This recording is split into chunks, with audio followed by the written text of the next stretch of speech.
মার্কিন ঘাঁটিতে হামলা চালিয়ে ইরান আমেরিকার মুখে কঠিন থাপ্পড় মেরেছে বলে মন্তব্য করেছেন দেশটির সর্বোচ্চ ধর্মীয় নেতা আয়াতুল্লাহ খামেনি। বৃহস্পতিবার ব্রিটিশ সংবাদ মাধ্যম বিবিসি এই তথ্য জানিয়েছে। খামেনি বলেন, ইরান যুদ্ধে বিজয়ী হয়েছে। তেহরান যুক্তরাষ্ট্রের মুখে এক কঠিন থাপ্পড় দিয়েছে। যুক্তরাষ্ট্র এই যুদ্ধ থেকে কোনো সাফল্য অর্জন করতে পারেনি।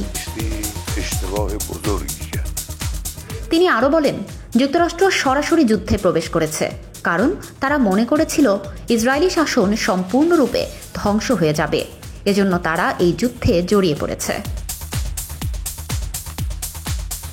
ইরান কখনো আত্মসমর্পণ করবে না উল্লেখ করে খামেনি বলেন, ট্রাম্প তার একটি ভাষণে বলেছেন ইরানকে আত্মসমর্পণ করতে হবে।